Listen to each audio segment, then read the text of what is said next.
JBNN will keep you informed. I'm Michelle Jones, and in the news, 3 shot, 2 fatally at St. Ann Bar. 2 men were shot and killed, and another wounded at a bar in Damhead Square, Steertown, St. Ann on Tuesday night. The deceased have been identified as Devardo Whitlock, a 39-year-old chef, and a 27-year-old Akeem Reed, otherwise called Olderhead, a laborer, both of the community. Reports are that at about 10:50 p.m., Whitlock, Reed, and another man were at a bar having drinks when a motorcar drove up and the men alighted and opened gunfire at them. They were taken to hospital where Whitlock and Reed were pronounced dead and the other man admitted for treatment. One resident, who opted not to be named, described the incident as tragic. "I feel a way about the incident, brother. Me nah lie. Because this is not a violent area. To hear 2 people dead at once, it's awful," he said. He expressed that he hopes the police will bring the perpetrators to justice. "These are 2 youths who have hardly started living them lives yet. I just hope the police catch anybody who do this. Or if you're out there and know you do this, stop the killing," he said. Official statistics have shown that some 53 people have been killed in St. Ann since the start of the year, an increase of 12% in comparison to 41 in the corresponding period last year. 2 escaped injuries after outrunning a gunman in St. Mary attack. 2 people narrowly escaped injuries when they were attacked and shot at by a gunman along the Harry Hill Main Road in Orocabessa, St. Mary on Monday. The 2, ages 37 and 18, both construction workers, proved too fast for the hoodlum, who stopped upon realizing it was being outpaced. It was reported that around 5:40 p.m., the men were sitting in a car when they saw a masked man approaching them. They fled the vehicle, ran, and were chased by the gunman, who fired several shots at them. The gunman gave up the chase and ran back to a waiting vehicle, which sped off. None of the men were injured, and a report was made to the police and an investigation launched. Schoolgirl shot and wounded in Kingston. The Kingston Western police are probing an incident in which a 15-year-old schoolgirl was shot and wounded. The teen, a student of a popular high school in Portmore, St. Catherine, has since been hospitalized, police said. Information received indicate that the child, who lives just outside Spanish Town, St. Catherine, left home Tuesday afternoon to attend American R&B star Chris Brown's video shoot in Tivoli Gardens, West Kingston. According to Senior Superintendent Michael Phipps, head of the Kingston Western Police Division, the incident occurred at about 1:15 Wednesday morning. SSB Phipps says the teen turned up at the Kingston Public Hospital with a wound to the upper body. Preliminary reports are that the student is alleging that she, along with a female friend, went to the Chris Brown video shoot early in the day in Tivoli Gardens. Sometime in the night, they attended a party allegedly somewhere within the Kingston Western Division. And whilst they were returning somewhere between Denham Town and Tivoli Gardens, it is alleged that they were pounced upon by unknown assailants who tried to rob them. During the incident, one of the men allegedly opened gunfire, hitting the complainant to the upper body, SSP Phipps revealed. The injured child was subsequently taken to hospital by a motorist. She is undergoing treatment. He said the scene has not yet been established within the Kingston Western Division, as the police are probing information which suggests the incident may have occurred outside of the division. Police said the teen's father reported that he left her at home Tuesday and went to work. Upon arriving home in the evening, he discovered that she was not inside the house and made several calls to her cell phone, which went unanswered. 17-year-old burn victim airlifted to Texas for medical treatment. Alicia King, the 17-year-old, who was doused with gasoline and set ablaze, allegedly by her ex-boyfriend while she slept, departed Jamaica Tuesday afternoon for Texas, United States, to receive more medical attention. She was airlifted from the Norman Manley International Airport and was previously receiving medical attention at the University Hospital of the West Indies. On Friday, King's sister Samantha had pleaded with the administration of the hospital to fast-track a medical certificate which was necessary for the teen to receive medical attention overseas. The suspect involved in the incident is still being sought by the police. Owner of stolen vehicle in shock after well-orchestrated robbery. In the wee hours of Sunday morning, nifty thieves made off with one of 2 vehicles parked in a yard which the owner thought would be safe behind an automated security gate in the Cassia Park community in St. Andrew. The homeowner on Tuesday said he was alerted by a neighbor about 4 a.m. that the sedan motor car was missing. He said the neighbor told him that 2 cars were parked at his gate, let them live here, but at the time, nothing untoward was suspected. They are professionals. It was a well-orchestrated plan. It's a team of people. They dismantled the arm of the remote gate to gain access to the premises, he said. The homeowners of the property also has cameras and a big floodlight which also did nothing to deter the robbers, as they also skillfully tampered with the camera system. The thieves managed to steal the car by jamming the lock. However, their attempt to steal the sports utility vehicle luckily did not work, as the security system installed did not allow it, so they weren't able to get it started. The homeowner said the thieves were very meticulous, and they didn't break a window or pivot glass. Everything was neatly done.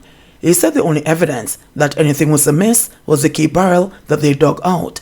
I think they were trying to either sell the vehicle, sell parts, or whatever, so they did not damage the vehicle per se. Even the things they took out of the vehicle when they're trying to get it started, they carefully put them down in the vehicle. Either they are professional bodymen and professional electronics people, but they are professionals, he said. The homeowner said he strongly believes they were canvassing the area and deliberately targeted his home despite the very visible security features. I guess they were driving around and they look and stuff. They come around at night and see what is where, he said. The Castle Park resident, who spent much of Sunday securing his property, said while he's grateful the police were able to retrieve the stolen vehicle, lamented that it still comes with a price, as he has to fork out the high record fees from his own pocket. This is costing me 2 record fees which are not covered by insurance. $40,000 to move the stolen vehicle from the location where it was sold to the police station, then to my house. The other one is to be taken down to the dealership, he said.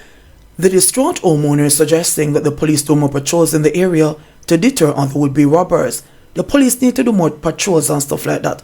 The police must be aware of what is happening in them area of control and do patrols. Them can't stand at them offices.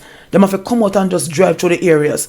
If you know an area is having a problem, you need to do spot checks, patrols and all that, he said. This homeowner was not the only victim of these mode operators, as over a 2-week period, according to the operator for wrecking service, he has been retrieving a number of vehicles that were stolen in the Castle Park area. They are either stolen from Castle Park or being stolen from elsewhere and taken to the community, he said. He said he has also noticed that the vehicles stolen are both key and button starts, and that the robbers do not damage the door breaker glass but leave them in pristine condition. 400 teachers resign in 11 days. With the start of the new academic year set for Monday, September 4, Minister of Education and Youth Favour Williams on Wednesday indicated that since our last update on August 18, 400 more teachers have resigned. Just to provide an update on teacher resignation, the last time I did was on August 18.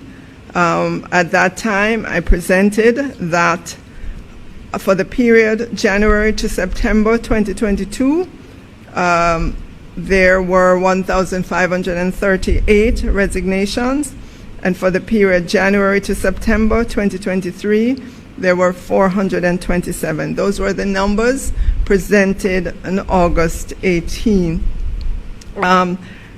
Today, the new numbers, as we're seeing them, and I will give those to you shortly, but I want to say that last night I was listening to an interview on Nationwide with the new president of the JTA, and he admitted that the age-old practice of teachers resigning with no notice is unprofessional. And I agree with him. In fact, it should be known that there is a legal requirement for teachers who are permanent in the system to give 3 months notice, and for those who hold temporary, acting or provisional positions to give 1 month's notice. And this is all laid out in Section 54 of the Regulation Act of 1980 that has this requirement for 3 months notice. Of note, and I want to stress, teachers who give 3 months notice and continue to work, of course they will be paid. They are not denied their payment. If that happened some long ago in the past, that is not happening now. And so we're asking teachers who make their personal decisions to resign to be mindful of the legal requirement that's here. So just in terms of the actual numbers, and you will recall that the pay date for August was Friday, this past Friday. Everyone in the education sector collected their pay. And so coming into Monday, we saw resignations come in.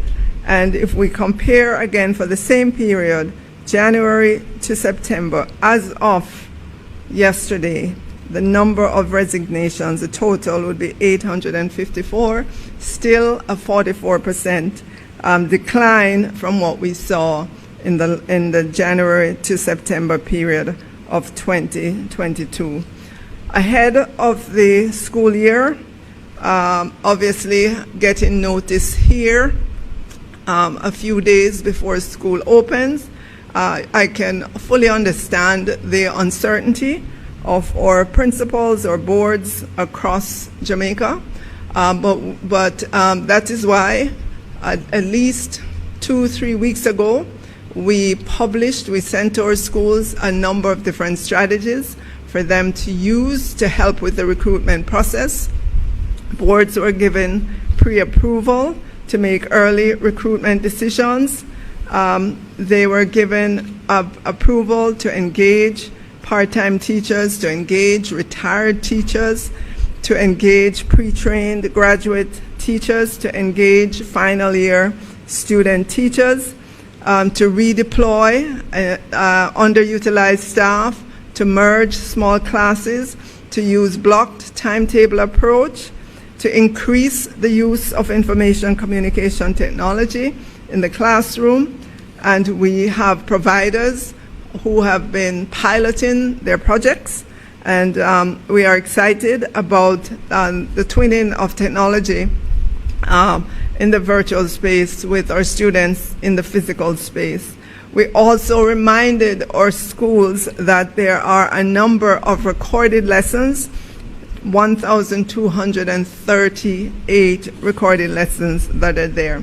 Additionally, we have implemented our jobs portal, making it easier, a lot easier for schools to advertise the positions that are vacant, and for teachers who are looking to come into the education sector, for them to find the information. I can tell you, in my own personal email, I get resumes from teachers who are looking, and obviously they won't have to send them to me anymore, because we have the job portal that they can upload their resumes, and they can also see the profiles of schools and the positions that are available to them. This is the first time we've had this system, this portal, available to the education sector, and we know that it will create significant efficiencies, meaning teachers looking for jobs can find schools that are that have vacancies. So that is available. But there on the screen you will see a chart, and what I want to do is to not only focus on the teachers who are leaving, but to give you a sense of the supply of teachers into the system. Sometimes we lose focus of that in Jamaica we are privileged to have 10 teachers' colleges that are in existence, and they do put out properly trained teachers into the system. Minister of Education and Youth Favour Williams addressing a post-cabinet press briefing at Jamaica House on Wednesday. JBN will keep you informed. Please remember to subscribe, like, share, leave us a comment, and click the notification bell to receive our daily news items.